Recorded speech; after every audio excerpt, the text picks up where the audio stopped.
Who are the real contenders in the NBA? Darryn Peterson's availability and its effect on the NBA draft. This is Kent, and this is Fanatically Speaking. Let's go.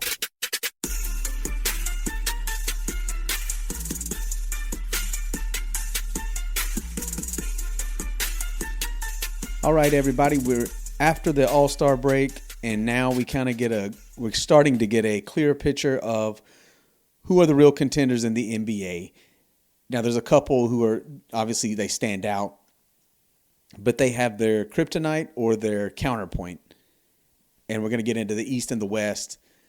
There's only so many teams that are contenders at this point. I mean, if you think there's going to be a surprise, I got a few teams that could shock the world, I guess.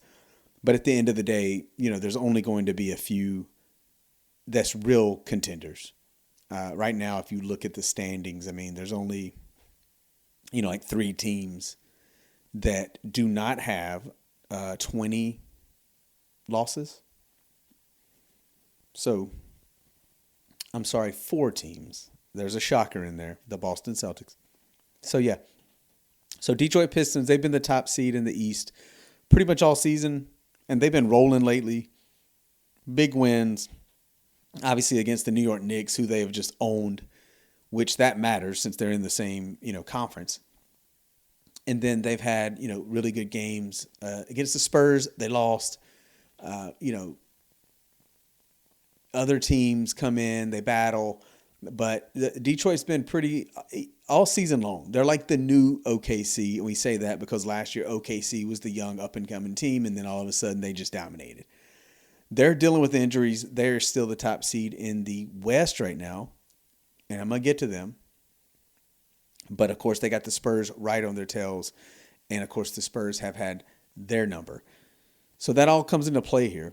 So first, let's just get into the East, and let's talk about the real contenders. And I say that, real contenders. In the East, there are 8 teams that are over 500, which if you were going by the old playoff layout and rules, that would be easy. Hey, top 8 teams, they all have winning records. That's great. That's good look. Nobody with a losing record.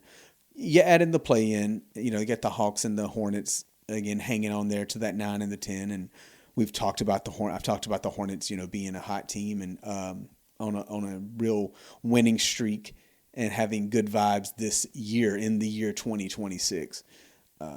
Obviously they dealt with the suspension from the fight with those Detroit Pistons, and they did exactly what I said they would do. They went 2-2. They beat the Hawks, they beat the Wizards, and then they lost to the Rockets and the Cavs. And I thought that was the best scenario. The good thing about that, even without Bridges and Diabate and just disrupting their chemistry, their starting lineup where they've been so good, they still lost, Rockets by 4, the Cavs by 5 at home. So, hey, those games were close. Kevin Durant was Kevin Durant. James Harden and Donovan Mitchell were James Harden and Donovan Mitchell.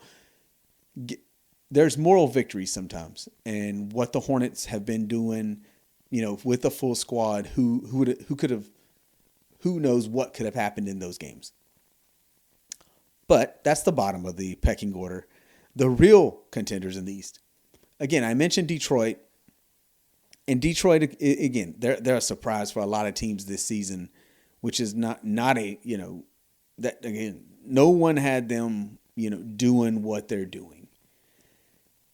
They have owned the Knicks, and the Knicks are probably the most talented team, and we talked about them at the beginning. And if you remember, former co-host Log Off, he liked the Cavs. I had questions about the Cavs. Now they have James Harden, though. And, that makes a difference. That's an upgrade over Darius Garland, no matter what you think. And I felt I was more on the Knicks, right? And then injuries come into play and things like that. So that eliminates teams. Availability, and we'll get to availability, but later. But, yeah, availability is big on all these teams. Because it's, is your star healthy? Is your stars going to play? And how much do they play? And that's a question for teams like, Philadelphia 76ers. Obviously talked about the Celtics getting rid of guys, but then, having the Tatum injury. The only thing for them, and we've praised the Boston Celtics as well, but they're playing really good ball. They went out and got Vucevic. Pritchard's balling off the bench. Jaylen Brown's an MVP candidate. If they get Tatum back, watch out. But back to the Knicks, back to the Pistons. The Pistons, of course, they no one picked them, right? You've seen a light switch flip on for them. Cade Cunningham, who right now I would give MVP to. Again, availability is the best, right? Availability. And he is available, and he is balling, and he has got the top team in the NBA. So give him credit, give Detroit credit. Bickerstaff, leaving Cleveland, going to Detroit, never really got over the hump in Cleveland, got this Detroit going. So time will tell if it is for real, because again, I'm all about seeing before I believe. The Knicks have the talented roster, but they decided to make a coaching change, even though they went pretty far, Eastern Conference Finals.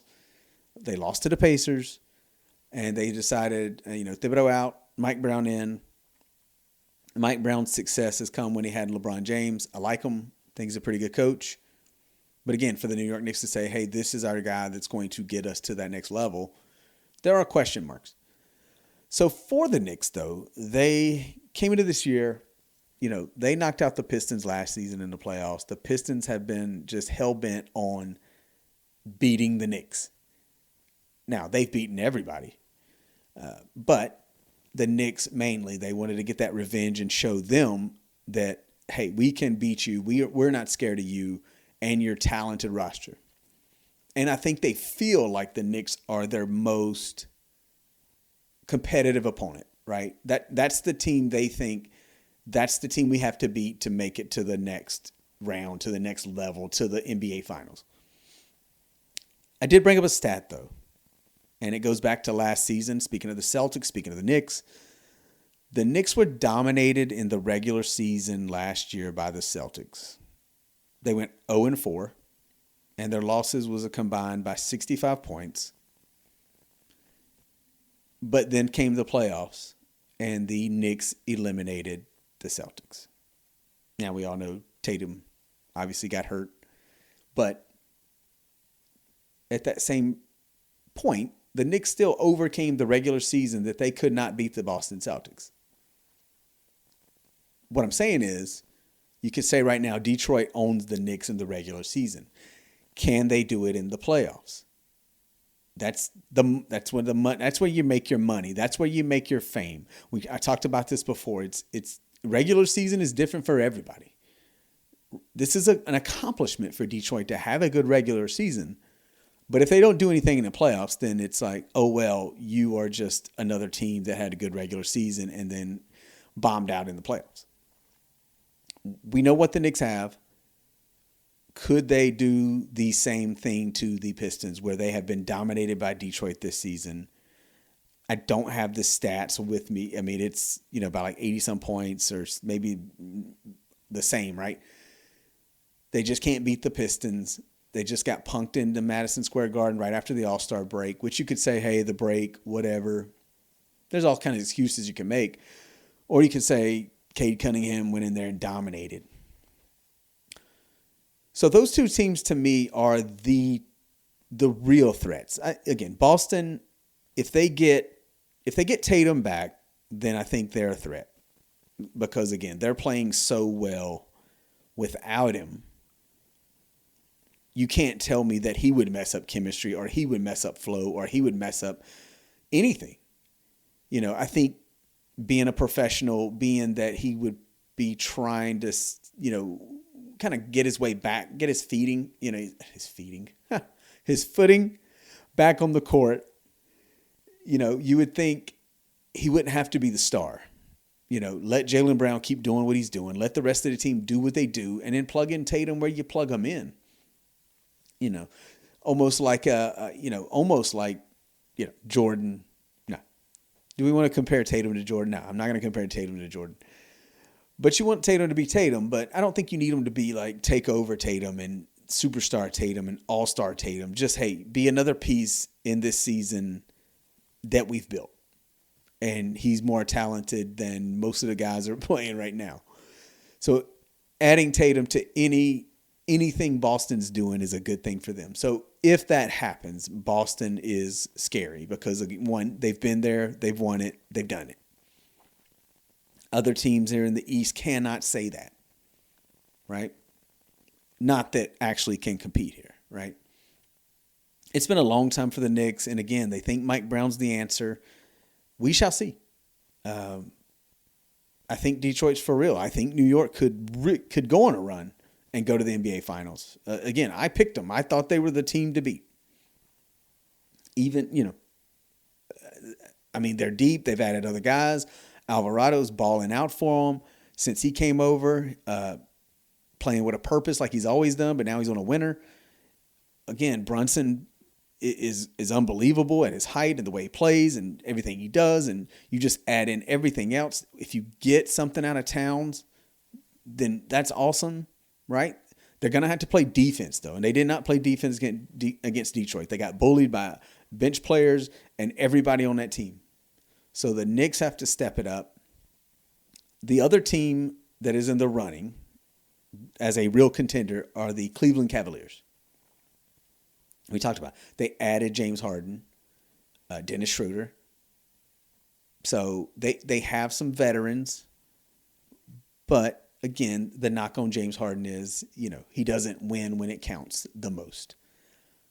Now, for Cleveland, for James Harden, I'm going to talk about them just for a minute here. Since he came on, there was a big deal made that, the Cavs, they haven't lost since they had James Harden and whatever, and blah, all these things. Oh, they're so great. Well, let's pump the brakes just a little bit. They beat the Kings. They should. In a very high-scoring affair, by the way. They beat the Nuggets. That's impressive, but I'll get to the Nuggets later. But that's a good credit. I mean, that's obviously a good team, a winning record, top team in the West. Everybody played that game, and the Cavs won in Denver. So credit to that. Well, then they beat the Wizards. Then they beat the Nets. Then they beat the Hornets shorthanded.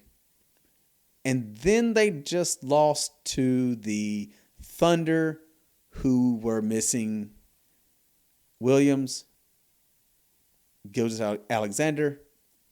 They got beat by the backups, basically, in Oklahoma City. So I think there's question marks for the Cavs there.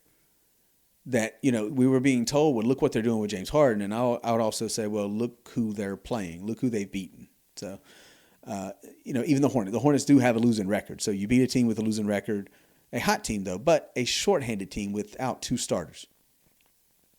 And then you go into OKC, the defending champions, and as good as they are and deep as they are still, the Cavs, with everybody playing, lost.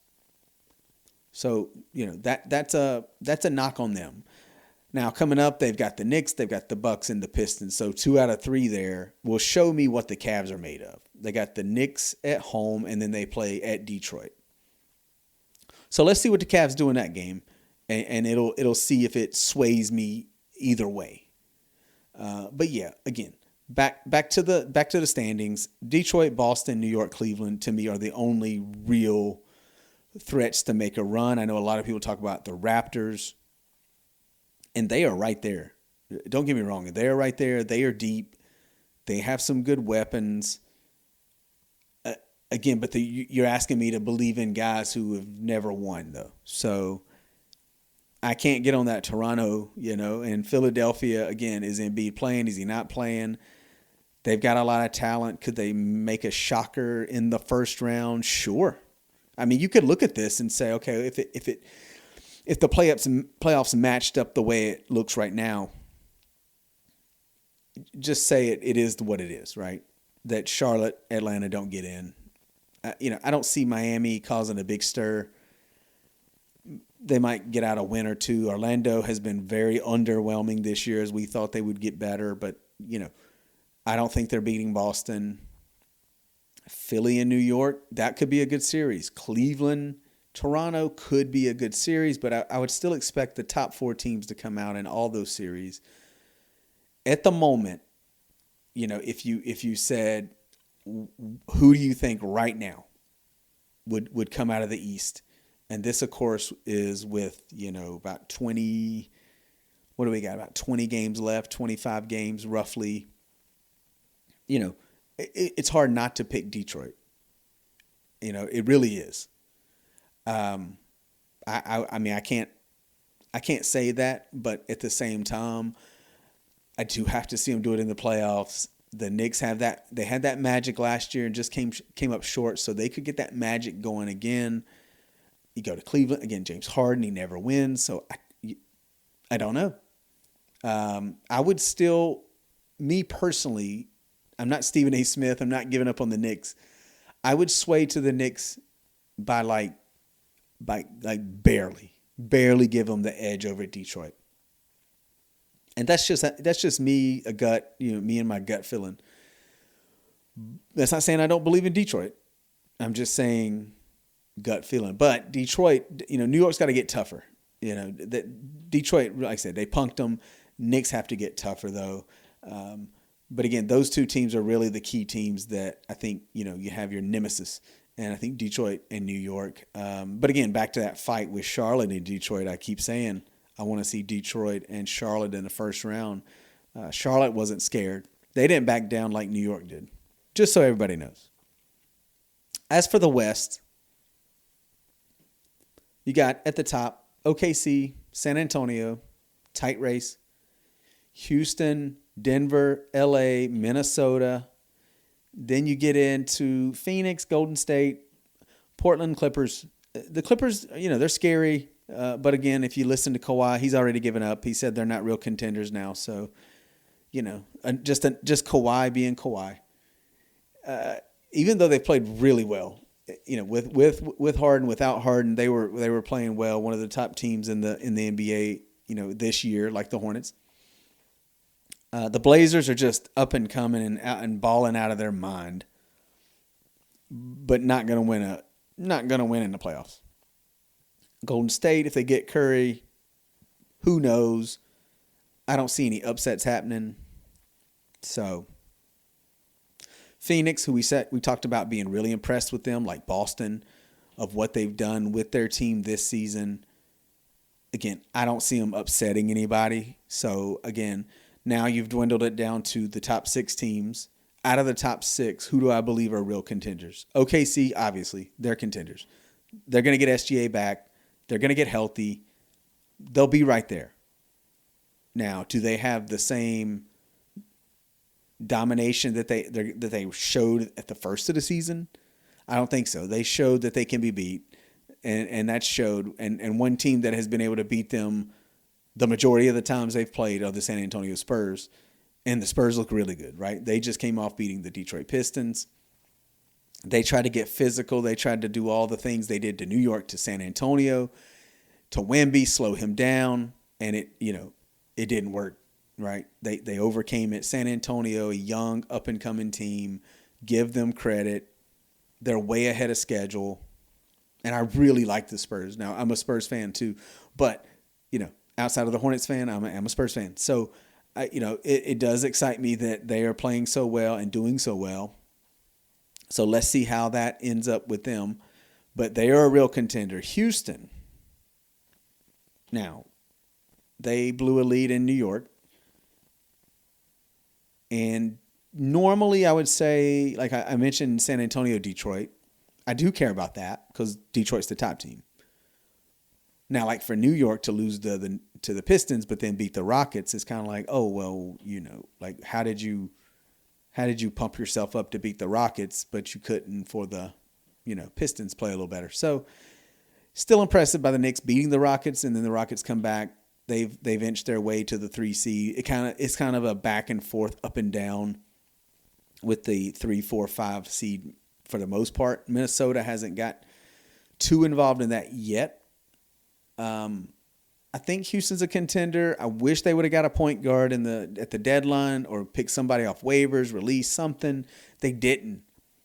And as good as they are and can be, I think they're going to just be missing a piece to contend with a San Antonio, OKC, even a Denver. Denver's up and down, right? They've lost some close games. They are not perfect as they used to be. They're going to still battle. They still have Jokic. They still have Murray. They still have a good team around them. So, do I believe in them? Yeah, I think they're contenders. Am I ready to say they're going to the NBA Finals? I don't know. Same for the Lakers. You never know what you're going to get with the Lakers. I definitely don't believe in them. I think their time is past. Obviously, they're an improvement, but in the West, to win in these series, to beat the best of the best, I just don't think they're going to have enough. I think they'll get outcoached and outplayed. And I think they need to look forward to next year and taking whatever money they were spending on LeBron and spread that out for other pieces to help this team. LeBron can still ball, but it's not equaling. It's not equaling wins. It's not equaling, what you want to see out of the Lakers. The surprise team that could make a run and have made a run in the past few years to the conference finals is the Minnesota Timberwolves. I think they could shock at any time. This is what they do every year. They show up in the playoffs, and that's what I talk about, like regular season playoffs. I know Minnesota shows up in the playoffs. I know Anthony Edwards shows up in the playoffs. Now, do I trust a Julius Randle? Not really. Are they better than they were? Maybe a little. They didn't make the huge splash at the deadline, but they still have everybody else. I think they could easily, in a series right now they would be matched up with the Rockets. And I'd be like, yeah, they could beat the Rockets in a series. Sure. Denver would be matched up with LA. They own the Lakers, so, yep, Denver would win that. So then you get into, San Antonio matched up against, they would have to play the Wolves. That would be a really good series. But again, Wemby is on another level. The Spurs are on another level with Fox and Castle. Everything they have, they are just, it is flowing like Popovich is coaching through Mitch Johnson. It is like, I don't know. It's amazing how draft right, pick the right coach, and just, again, the organization is above all. They run like a well-oiled machine, and it just keeps going even after Pop has retired. Again, it doesn't hurt to land the number one pick when Wembanyama is coming out, so that helps.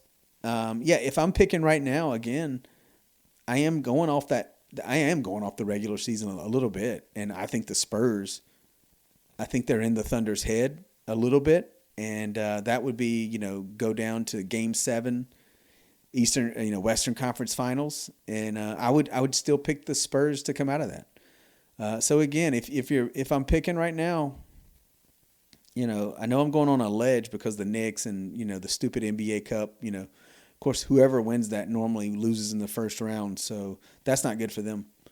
But I could see the Pistons, I could see the Spurs, I could see the Thunder. Those are I think there's really about, like I said, real contenders. Out of the West, the real contenders to me are OKC, San Antonio, and Denver. And then a shocker would be the Wolves. I'm not even picking the Rockets. But I think the Spurs come out of the West right now, if you ask me.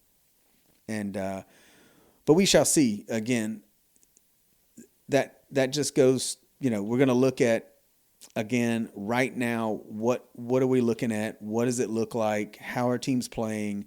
Matchups matter. And again, if you ask me right now, I would lean towards the Knicks in the East, and then I would go with the Spurs barely as well in the West.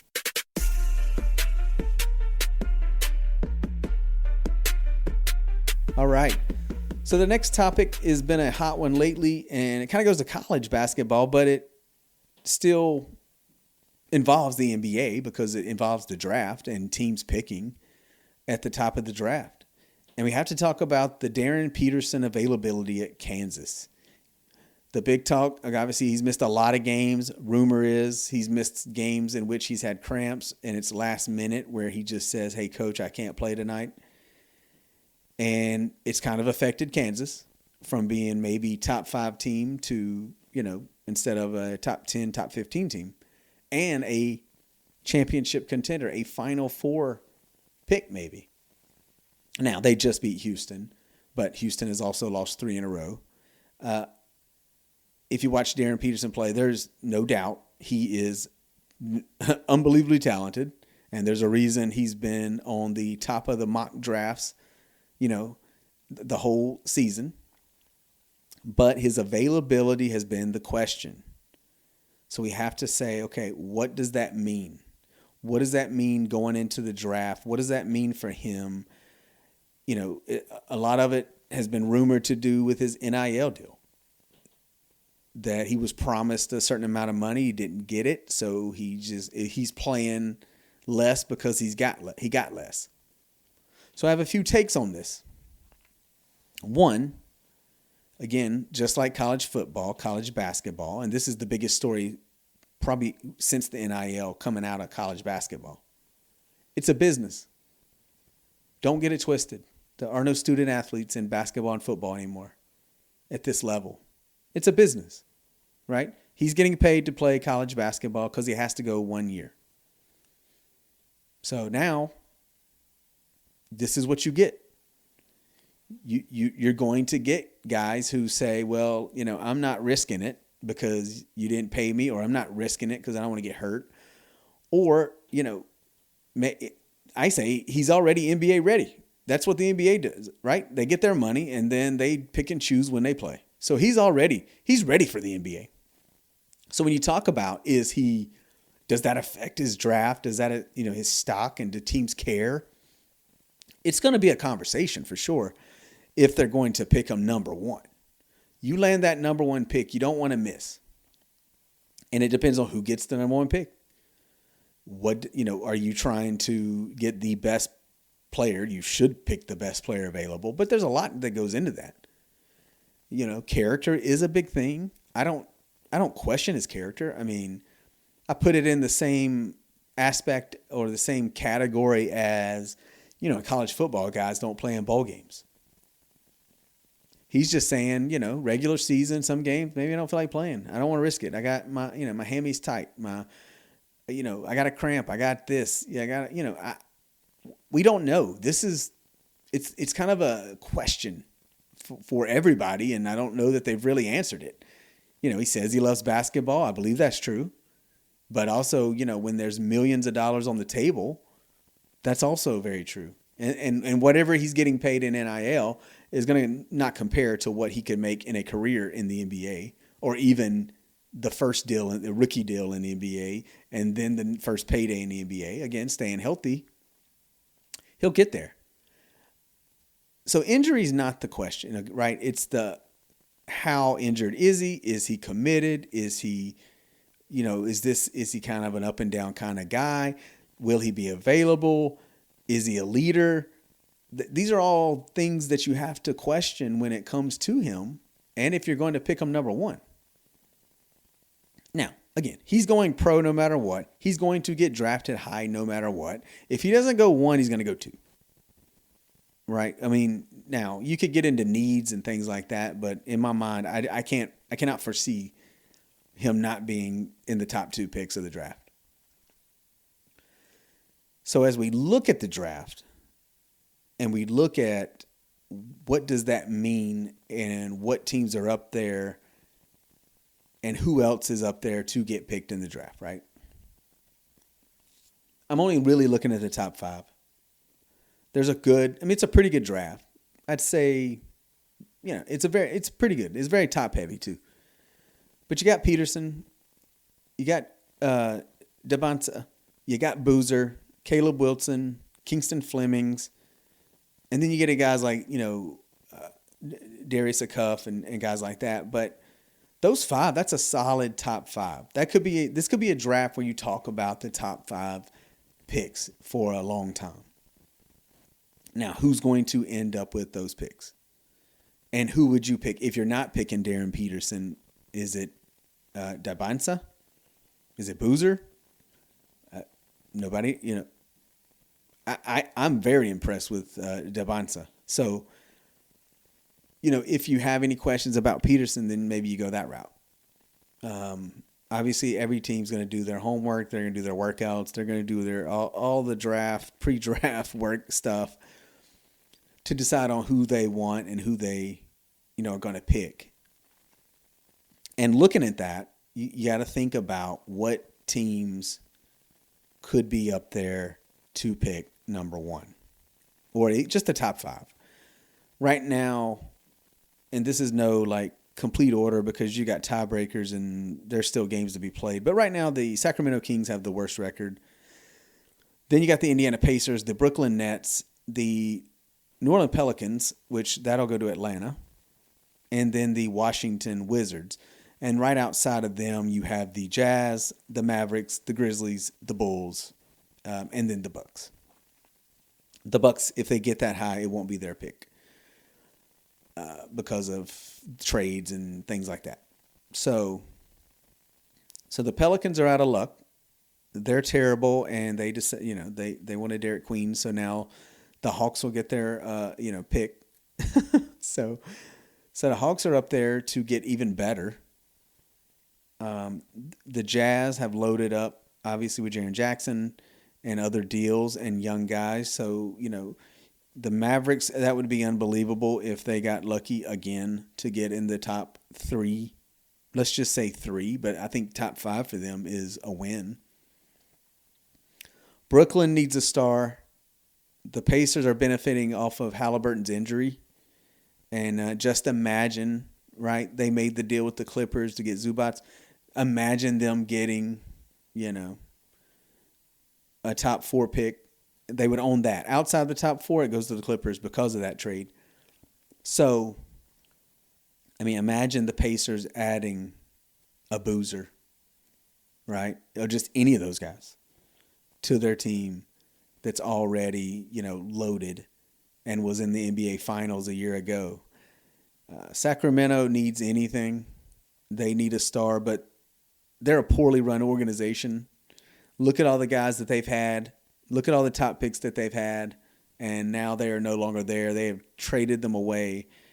Their coach that they said was the problem is in New York, and one of the top teams in the East. And Sacramento is at the bottom of the NBA. So yeah, they need a star, and I'll go ahead and say this: if Sacramento has the top pick, do not pick Darryn Peterson. With the red flags that he has and the organization that you are, go ahead and pick Dabansa and try to get some character in your organization. Try to get somebody that wants to play and wants to win. And that's my advice for the Sacramento Kings. And again, the Hawks are going to be just adding. The Wizards are just going to be adding to, what they're trying to build. It could be anybody, right? If they bump up. Normally it doesn't go in this order. So you do see teams, that those lottery balls do jump up. The Hornets, if they don't make the playoffs, then they're in it. Again, that would be they would need the Mavericks' luck of last year to jump up there to get someone. And again, they don't really need anybody, but they have a few first-round picks anyways. But yeah, just looking at the top of the draft, that's kind of the way I sway. Boozer, if I'm looking right now, anywhere is good for him. Just plug and add him in.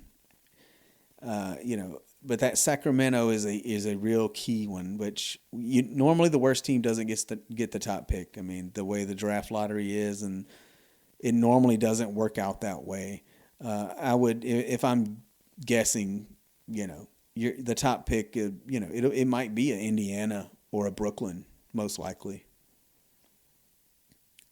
I try to do the odds of past drafts and the way the ping pong balls, the algorithm. Yes, the algorithm of the NBA draft. It just can't be simple like my idea. But we shall see if that ever happens in my lifetime. But yeah, so again, Darryn Peterson, he'll be an NBA pro. I mean, he'll be there. Again, like I said, he's ready now. Just let him in. He's ready. There's nothing, there's no different what he's doing than any guy in the NBA is doing right now. It would just make you scratch your head and think a little bit before you pick him number one. You have to think about that, and you have to think about, the organization. And that would then, like I said, if the Kings have the number one pick, I wouldn't pick Peterson. And then if it goes to the Pacers, they are a really good organization. So then they would really have to think about who they pick. They may be then thinking about Boozer instead of Peterson. So I don't know, man. Maybe he changes the what everybody sees in him. Maybe they, in the NCAA tournament, maybe he changes everybody's view. Maybe he goes and balls out and pushes Kansas up in the tournament. That would be big for him. He needs that. They need that because, right now no one's taking them serious as a contender. Everybody's looking at, Duke and Arizona and, Michigan, UConn, teams like that. Those are the teams you're going to be looking at, even at Houston, even on their losing streak, but because they've been up there. But, yeah, Kansas is going to be one of those where it's like, okay, well, who's playing for you? And based off of who's playing for you, that's who's going to take you serious. So, Peterson, you got to be available. You got to change people's minds. You have the rest of the season. You got the tournament to do it. You can win people over and still be the top pick of the NBA draft. Well, that's another episode of Fanatically Speaking. Again, you can listen to this show on any podcast outlet. It's everywhere, wherever podcasts are available. Follow this show on social media. It's on Instagram, TikTok, Facebook. You can also listen to the show on YouTube. No video yet, but you can listen on YouTube. Whatever device you use, most people are on phones like myself that listen to podcasts. So as I tell everyone, just tap that app. And that's another episode. And as for that, I'm out.